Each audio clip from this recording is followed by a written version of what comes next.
Very short process, একদম সহজ করে ভাবো। Class P block, class 3A, most important chapter P block. এই চ্যাপ্টারে ক্লাস 3A তে যেটা করতে হবে, কিছু ইম্পর্টেন্ট কম্পাউন্ড আছে, সেগুলো নিয়ে আলোচনা।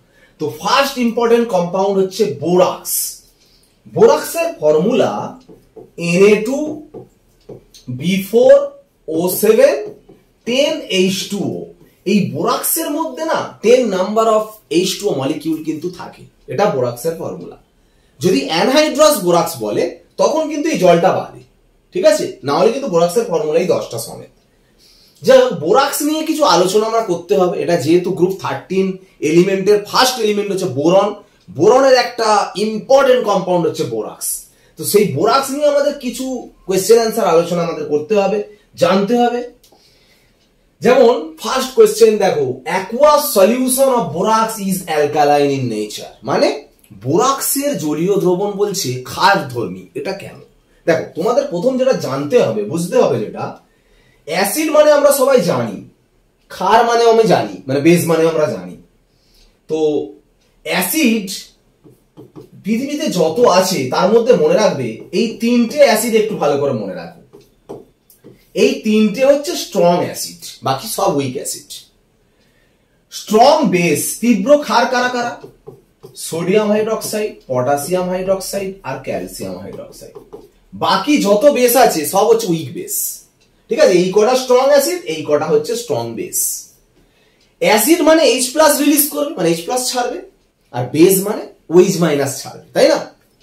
তো এরা OH+ ছাড়ে, এরা OH- ছাড়ে। স্ট্রং আর উইকের মধ্যে ডিফারেন্স কোথায়? দেখো, একটা স্ট্রং অ্যাসিড ধরো HCl, একটা উইক অ্যাসিড ধরো CH3COOH। এও H+ ছাড়ে, এও H+ ছাড়ে। এ ধরো H+ ছেড়ে H+Cl- করলো, এও ধরো CH3COO- এরা H+ ছাড়ছে। যেহেতু এটা স্ট্রং অ্যাসিড, তুমি যদি 100 HCl নাও, দেখবে 100টাই ভেঙে গিয়ে H+ তৈরি করেছে। কিন্তু তুমি যদি 100 number acetic acid now, 100 number of acetic acid কিন্তু ভাঙবে না। দেখা যাবে সেখানে নাম্বার অফ 40 মলিকিউল সাথে দেখা গেল ভেঙে এই H+ তৈরি করেছে। বাকি 60 মলিকিউলস কিন্তু এই মলিকিউল ফর্মে অর্থাৎ অনুরূপে থাকবে।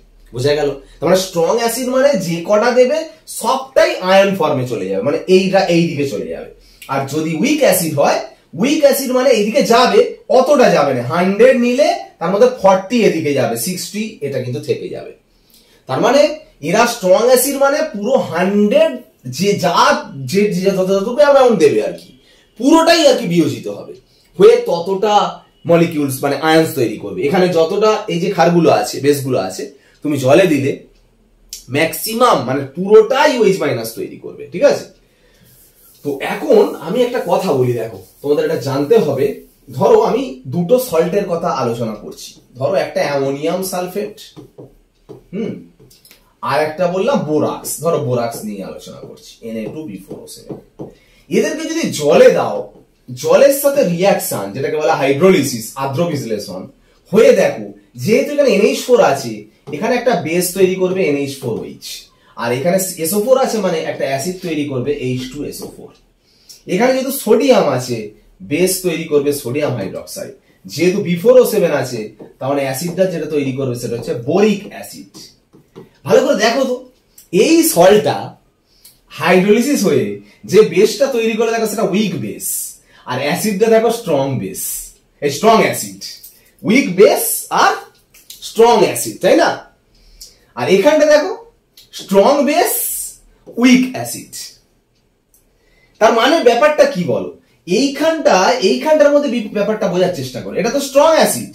স্ট্রং অ্যাসিড মানে H+ তৈরি করবে, যেটা বেসও OH- তৈরি করে। কিন্তু যেহেতু অ্যাসিডটা স্ট্রং, তার মানে এখানে H+ এর পার্সেন্টেজ বেশি, H+ এর পার্সেন্টেজ OH- এর পার্সেন্টেজের থেকে বেশি। সেই জন্য এই সল্টার জলীয় দ্রবণের প্রকৃতি হবে অ্যাসিডিক, আম্লিক। কিন্তু এখানটায় ভেঙে যে এই দুটো তৈরি হচ্ছে, এটা তো উইক অ্যাসিড, এটা তো স্ট্রং বেস। তাহলে এই বেসটা থেকে ভেঙে OH- তৈরি হবে, আর এখান থেকে তো H+, অ্যাসিড H+ ছাড়বে, ক্ষার OH- ছাড়বে। কিন্তু যেহেতু অ্যাসিডটা এখানে উইক, দুর্বল, আর ক্ষারটা যেহেতু তীব্র, স্ট্রং, সেই জন্য ক্ষার থেকে OH মাইনাস বেশি পরিমাণে তৈরি হবে, অ্যাসিড থেকে H প্লাসটা কম পরিমাণে তৈরি হবে। মানে এখানে OH মাইনাসের কনসেন্ট্রেশনটা H প্লাসের থেকে বেশি, আর OH মাইনাস বেশি থাকার জন্য এটা হবে ক্ষারীয়, মানে অ্যালকালাইন, বেসিক। বোঝা গেল? তার মানে যে সল্ট হাইড্রোলিসিস হয়ে তীব্র অ্যাসিড তৈরি করবে সেখানে সেই সল্টটা হচ্ছে অ্যাসিডিক হবে, আর যেখানে তীব্র ক্ষার তৈরি করবে সেখানে ক্ষারীয় হবে, মানে অ্যালকালাইন হবে। বোঝা গেল ব্যাপারটা? তো এখানে বোরাক্স নিয়ে আলোচনাটাও তার মানে এর মধ্যে হয়ে গেল। দেখো নেক্সট একটা কথা বলি যে বোরিক অ্যাসিড, তোমরা এক্ষুনি জানালে H3BO3 একটা boric acid. Boric acid is monobasic Lewis acid. দেখো একটা কথা তোমাদের বলি, ধরো আমি সালফিউরিক অ্যাসিড তোমায় দিয়েছি, দিলে সবাই বলবে যেটা এটা ভাঙলে এখানে যেহেতু দুটো H আছে, এটা দুটো H প্লাস ছাড়ে আর SO4 2- তৈরি করে। তাহলে দেখো দুটো H প্লাস ছাড়ছে মানে এটা ডাইবেসিক অ্যাসিড, দ্বিক্ষারীয় অ্যাসিড।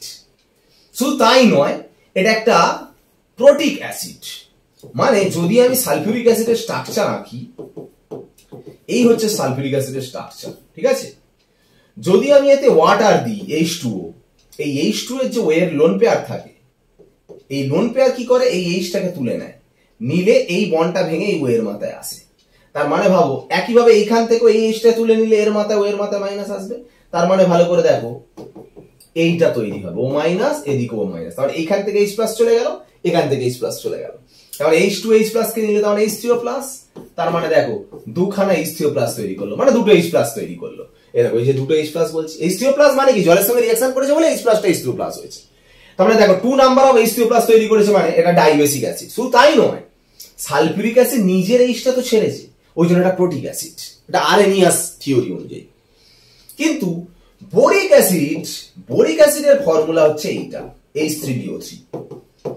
এখানে একটা কথা বলি শোনো, এই সালফারের কিন্তু চারপাশে অনেক ইলেকট্রন আছে, কিন্তু এখানে বোরনের অনেক ইলেকট্রন নেই। দেখো এই বন্ডে যদি দুটো করে ইলেকট্রন থাকে, ভালো করে দেখো এই বোরনের চারপাশে 6টা ইলেকট্রন আছে, অক্টেট ফিল আপ হয়নি, ইলেকট্রনের প্রচুর খিদে, ইলেকট্রন চায়। সেই জন্য এতে জল দিলে এখানে যেমন জলটা H কে তুলেছে, এখানে ওই লোন পেয়ারটা কিন্তু H অ্যাটাক করবে না। যেহেতু বোরনের অক্টেট ফিল আপ হয়নি, 8টা ইলেকট্রন হয়নি, এই লোন পেয়ারটা কিন্তু এই বোরন নেবে 8টা করার জন্য। তার মানে কিরকম ব্যাপার হয়ে গেল, BOH, এখানে OH, এখানে OH, সরি এটা OH2 প্লাস হবে। এই কেন দেখো একে দিয়েছে, মানে এ দিয়েছে মানে ও এর মাথায় প্লাস, আর একে দিয়েছে মানে বি এর মাথায় মাইনাস। এবার দেখ ওয়ের মাথায় প্লাস হলে এ নিউট্রাল হতে চাইবে, সঙ্গে সঙ্গে এই বন্ডটা ভেঙে এইখানটায় চলে যাবে, মানে এই বন্ডটা ভেঙে ও নিয়ে নেবে।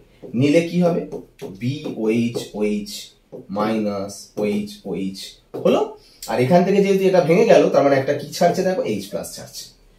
একটা জিনিস ভালো করে খেয়াল করে দেখেছো, এই যে রিঅ্যাকশনটা হয়েছে এখানে কটা H প্লাস ছেড়েছে, একটা H প্লাস।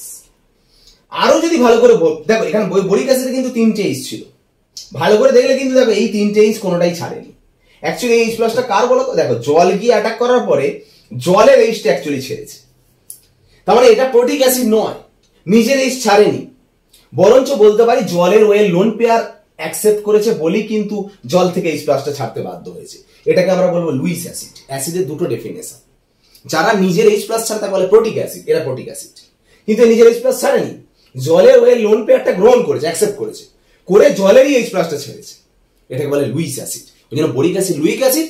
এবং মনোবেসিক অ্যাসিড কেন বলছে, একটাই H প্লাস ছাড়ছে, কারণ এখানে তো 3টে H থাকলে তো নিজের H ছাড়ছে না, বোঝা গেল? ওই জন্য মনোবেসিক লুইস অ্যাসিড। বোঝা গেল? ক্যারেক্টারিস্টিক্স হচ্ছে এই। নেক্সট দেখো, এটা খুব ইম্পর্টেন্ট একটা কোয়েশ্চেন, বোরাক্সের সলিউশনে যদি ফেনফথ্যালিন দাও পিঙ্ক কালার হয়, এটা সবাই জানো, প্র্যাকটিক্যালের একটা মোস্ট ইম্পর্টেন্ট একটা টপিক। বোরাক্স সলিউশন যেহেতু অ্যালকালাইন, বেসিক মানে নেচার, যে কোনো ক্ষার বা বেস হলে তাতে যদি তুমি ফেনফথ্যালিন কালার দাও, সঙ্গে সঙ্গে কালারটা পিঙ্ক হয়ে যাবে। তো এটা সিম্পল পিঙ্ক হয়েছে, কারণ তোমরা জেনে গেছো Na2B4O7 জলে দিলে সোডিয়াম হাইড্রক্সাইড তৈরি করে আর বোরিক অ্যাসিড তৈরি করে, ঠিক আছে? সোডিয়াম হাইড্রক্সাইডটা বলছো স্ট্রং বেস, মানে অনেক বেশি নাম্বার OH মাইনাস ছাড়ে, এই দিকে রিঅ্যাকশনটা বেশি যায়। কিন্তু বোরিক অ্যাসিড কি বলছে না, উইক অ্যাসিড। উইক অ্যাসিড মানে জলের সঙ্গে রিঅ্যাকশন এক্ষুনি করে দেখলে BOH4 মাইনাস, জাস্ট এক্ষুনি দেখালাম, আর H3O প্লাস তৈরি হয়েছে। এখানে যে H3O প্লাসটা ছাড়া অল্প ছাড়ে, ওই জন্যই যেটা উইক অ্যাসিড, মানে এদিকে কম যায় রিয়াকশন, ঠিক আছে। NaOH এর কিন্তু এদিকে বেশি যায়, ওই জন্য OH মাইনাসের পার্সেন্টেজ বেশি H প্লাস এর থেকে, সেই জন্য এটা ক্ষার। ক্ষার বলে বেস, বেস মানে পিঙ্ক কালার হচ্ছে, খুব ভালো কথা। কিন্তু আমরা যদি এতে গ্লিসারল দিই, সঙ্গে সঙ্গে কালারলেস কেন হচ্ছে? পিঙ্ক কালারই তো হয়ে যাওয়ার কথা। অ্যাকচুয়ালি এই গ্লিসারল একটা পলিহাইড্রিক অ্যালকোহল, যে কিনা এর সাথে রিয়াকশন করে একটা স্টেবল কম্পাউন্ড তৈরি করে, চিলেট কম্পাউন্ড। এর সাথে রিয়াকশন করে মানে এর সাথে রিয়াকশন করে একটা স্টেবল কম্পাউন্ড তৈরি করা মানে এ নিজেই একটা স্টেবল ফরমেশন হয়, মানে স্টেবিলিটি পায়।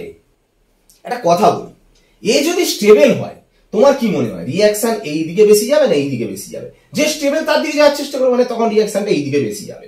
কিন্তু এর উইক অ্যাসিড ছিল, মানে এদিকে রিয়াকশন কম যাবে বলছিলাম, মানে এর অ্যামাউন্টটা কম তৈরি হয় বলছিলাম। যেহেতু গ্লিসারল দিলে, গ্লিসারলটা এর সাথে রিয়াকশন করে স্টেবল হলো, সেই জন্য স্টেবিলিটি পাওয়ার জন্য কি হচ্ছে, রিয়াকশন তখন এই দিকে বেশি যাবে, মানে এই ইকুইলিব্রিয়ামের সাম্যটা তখন এই দিকে শিফট হচ্ছে। আর যত এদিকে যাবে তাহলে H3O প্লাস বেশি ছাড়বে, তার মানে তখন আর বোরিক অ্যাসিড কিন্তু উইক অ্যাসিড আর নেই, তখন স্ট্রং অ্যাসিড হয়ে যাবে। তাহলে in absence of glycerol boric acid weak acid, কিন্তু যেই তুমি গ্লিসারল দেবে সঙ্গে সঙ্গে বোরিক অ্যাসিডটা স্ট্রং অ্যাসিড হয়ে যাচ্ছে। আর বেসটাও তো স্ট্রং ছিল, তখন তার মানে কি OH মাইনাসের অ্যামাউন্ট তো H3O প্লাস থেকে বেশি হচ্ছিল এতক্ষণ। এবারে কি হবে, এটাও স্ট্রং, মানে তখন H3O প্লাস এর কনসেন্ট্রেশন আর OH মাইনাসের কনসেন্ট্রেশন দুটো সেম হয়ে যাবে। সেম হয়ে যাওয়া মানে কি নিউট্রাল হয়ে যাবে। নিউট্রাল মানে কিন্তু আর পিঙ্ক কালার হবে না, সঙ্গে সঙ্গে কালারলেস হয়ে যাবে। বোঝা গেল ব্যাপারটা? এই চ্যাপ্টারের এই বোরাক্স কম্পাউন্ডের যে সমস্ত রিয়াকশনস হয় বা যে সমস্ত ক্যারেক্টারিস্টিক্স বা ব্যাখ্যামূলক এক্সপ্লেনেশন কোশ্চেন আছে, এইগুলো কিন্তু ভালো করে শিখতে হবে, ঠিক আছে। তো আমরা নেক্সট ক্লাসে আরো ইম্পর্টেন্ট পি ব্লকের উপর যেসব চ্যাপ্টার বা টপিক গুলো আছে সেগুলো নিয়ে আলোচনা করব। আজকের ক্লাস কিন্তু এখানে শেষ করলাম, বাই।